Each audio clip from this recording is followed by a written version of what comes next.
I'm Betty DeFord, and I've lived around the Bath area all of my life. I grew up on a farm out here with my parents and my brother. And in 1991, I moved into Bath. There was a boat tavern here in Bath. It's not here now, but they needed an employee down there, needed somebody to work. It coincided with the hours that I had for my kids, and so it worked out great. And so I became his bar manager. And that's how I was down on the river, at the Bath Chute actually down here in Bath, and how I got acquainted with the people that went out on the river, and then that's how I knew what was happening with these carp. We used to have some of the biggest bass tournaments come down through here. And in fact, just for fun, we would do carp tournaments. I'd go down there and get up 6 o'clock in the morning, go down and get the guys set out just to do regular carp tournaments, once a month on Saturdays, which was a fun thing that we did. And then we started seeing these other kind of carp that would jump up in your boat and wreak havoc with you. And we had a tournament coming up again, and so I thought, okay, we're gonna get rid of these darn things. They don't bite on your regular bait like carp do. So we had a regular carp tournament, and everybody at the end threw $5 in the pot. There was only five boats, but they threw $5 in the pot, and they went out just on this little Bath Chute. And they got out there, they caught 200 of these in 5 boats in an hour's time.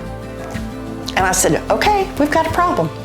We sat there, we had another tournament planned for that September, just a regular carp fishing tournament. And so between that time, I had put a sign up that we'd have another tournament, and we decided, some of us sitting around the bar one night, and we decided, well, we gotta come up with a different name for this since they use bait. So we decided, well, we'll call it the Redneck Tournament. Well, there was a reporter that came in with the fishery people from Havana, and she saw that sign. She says, what's a redneck tournament? And I said, well, it's our way of getting rid of the silver Asian carp. And she says, oh, that sounds like fun. She says, I'm doing an article for the Peoria Journal-Star on this. And she says, it's going to be a 4-series article. Would you mind if I put this in there? And I said, well, I don't care. Not realizing at the time that when we had this event, we had over 1,000 people down here for that event because they read her article on it. And it's just escalated since then. The most fish that we had in one year was 10,602 fish, and that was in 2-hour heats, 4 2-hour heats in 2 days. We made it fun. I made it an event where kids were welcome to come because it was a family event. We're also educating the public about what these things will do when they get into waters near you. We've had people from every state imaginable. We've had people here from Japan. The Canadians come every year. But we've made so many friends along the way by doing this, and great people that come back every year. The proceeds that we get from the event, I have never ever kept any of the money that we make. My husband is a Vietnam veteran, and he was over in Danville, Illinois in 2013 and for treatment for 3 months. And I found out then how many homeless veterans that we have over there that was in the treatment program with him. And so I made it my goal, and we have raised upwards of $5,000, $3,000 to $5,000 every year that we have done this since then. Then I end up with breast cancer the second time around, and I had just had surgery with the event last year. I got up and I said, okay, we're doing the veterans, but we're also doing something else. I said, you ladies get out there and you get those mammograms, because mammograms save lives. And I said, and so now we're on another venture. And I said, and this is the way it's gonna go. We'll do the veterans, and then we'll spread the word.